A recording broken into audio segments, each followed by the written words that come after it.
Credit cards की history में 2026 का साल एक मनहूसियत भरा साल कहलाया जाएगा।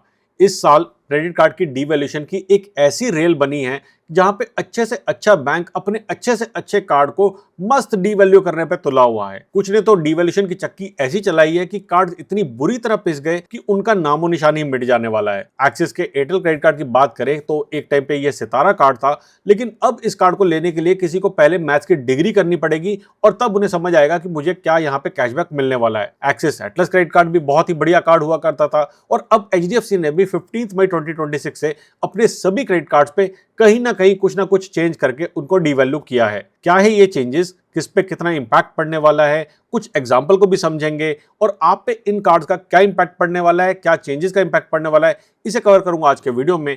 मेरा नाम है अमित, आप देख रहे हैं पैसा मैटर्स। चलिए एक और इन्फॉर्मेटिव वीडियो शुरू करते हैं। सबसे पहले चेंज की बात करते हैं जो कि रिवॉर्ड पॉइंट एक्रूवल को लेके है। करंटली एचडीएफसी अपने रिवॉर्ड्स क्रेडिट कार्ड पे यानी कि जिन जिन क्रेडिट कार्ड पे वो रिवॉर्ड देता है वहां पे हर 150 रुपीज की स्पेंड के ऊपर कुछ ना कुछ रिवॉर्ड्स अर्न करके देता था। किसी पे 2 रिवॉर्ड, किसी पे 3, किसी पे 4, अलग अलग क्रेडिट कार्ड पे हर 150 रुपीज की स्पेंड पे अलग अलग आपको रिवॉर्ड मिलते थे। लेकिन इफेक्टिव 15 मई 2026 150 रुपीज वाला थ्रेशोल्ड है, ये चेंज होकर 200 रुपीज का बन जाएगा। लेकिन यहाँ पे जो रिवॉर्ड रेट करंटली मिलता है वो भी चेंज होने वाला है। फॉर एग्जांपल आप यहाँ देख रहे हैं जो आपके सामने स्क्रीन पे लेफ्ट में आ रहा है, ये सारे के सारे एचडीएफसी के क्रेडिट कार्ड वेरिएंट है जहां पे लिखा हुआ है कि अब 200 रुपीज की स्पेंड के ऊपर आपको 15 मई 2026 के बाद में कितने रिवॉर्ड्स मिलने वाले हैं। एक एग्जांपल लेता हूं कि अगर मैं एचडीएफसी के रिगेलिया गोल्ड क्रेडिट कार्ड की बात करूं तो करंटली 150 रुपीज की स्पेंड के ऊपर 4 रिवॉर्ड पॉइंट मिलते हैं। 200 रुपीज की स्पेंड पे अब इस पे 5 रिवॉर्ड पॉइंट मिलेंगे इफेक्टिव 15 मई 2026। बहुत ज्यादा फर्क नहीं पड़ा है, लेकिन अगेन एवरी पैसा मैटर्स और यहाँ पे हमें अप्रोक्सीमेटली 0.15% के आसपास का चेंज नजर आता है। अब इसके अलावा अगर आपके पास कोई प्रीमियम क्रेडिट कार्ड्स हैं,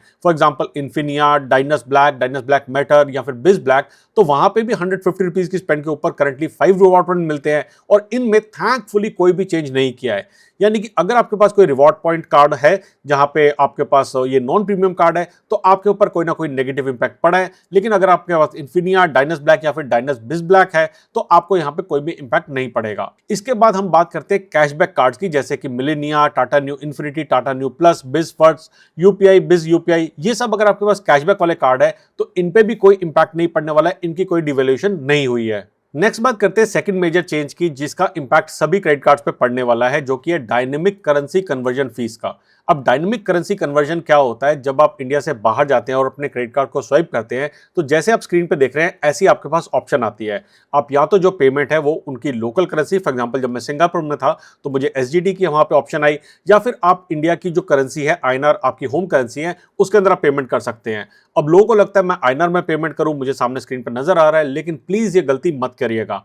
जब भी आप बाहर जाके इस पेमेंट के लिए अपना कार्ड स्वाइप करते हैं तो आपको वहां पे लोकल करेंसी, यानी कि जैसे फॉर एग्जांपल सिंगापुर डॉलर में पेमेंट कर रहा हूं तो मुझे फॉरेक्स फीस एप्लीकेबल होती है, लेकिन जब मैं आईएनआर वहां पे सेलेक्ट करता हूं तो उस केस के अंदर मुझे जो उनका कन्वर्जन रेट रहता है उसके हिसाब से तो मुझे पेमेंट करनी होती है, प्लस डीसीसी यानी कि डायनेमिक करेंसी कन्वर्जन फीस भी देनी होती है।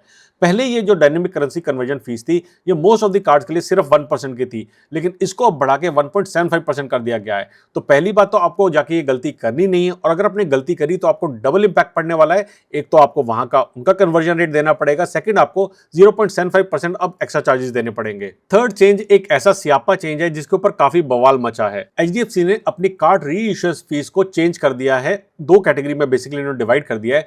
अगर आपका क्रेडिट कार्ड प्लास्टिक वेरिएंट में है यानी कि नॉन मेटल कार्ड है तो आपको 199 रुपीज देने पड़ेंगे। अगर आप अपने क्रेडिट कार्ड को जो है री इश्यू करवाते हैं किसी भी कारण से, चाहे वो लॉस्ट हो गया है, चाहे वो टूट गया है, या फिर जो भी कारण हुआ है, अगर आप उसे री इश्यू कराते हैं तो आपको 199 रुपीज देने पड़ेंगे। लेकिन अगर आपका मेटल कार्ड है तो उस केस में आपको 3500 रुपीज देने पड़ेंगे।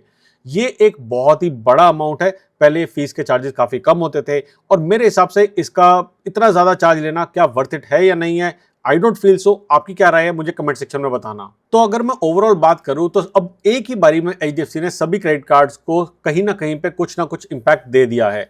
आने वाले टाइम में और क्या चेंज होने वाले हैं ये तो वक्त ही बताएगा, लेकिन मेरे हिसाब से ये चेंजेस अपने बैंक की प्रॉफिटेबिलिटी बढ़ाने के लिए किए जा रहे हैं, जिसको हम गलत नहीं कहेंगे, लेकिन यूजर्स जिन्होंने अभी कुछ नए कार्ड्स लिए हैं उनके लिए काफी नेगेटिव साबित होने वाला है। आपकी क्या राय है इसके बारे में मुझे कमेंट सेक्शन में बताएं, और अगर आपका कोई सवाल है तो मुझसे मेरे ट्विटर चैनल पे या फिर टेलीग्राम पे जुड़ के पूछ सकते हैं। अगर अभी तक आपने मुझे इंस्टाग्राम पे या फिर यूट्यूब पे फॉलो नहीं किया है तो लाइक, शेयर और सब्सक्राइब करें। जल्दी आएंगे एक और इन्फॉर्मेटिव वीडियो लेके, तब तक के लिए बचाते रहे, कमाते रहे, बिकॉज एवरी पैसा मैटर्स।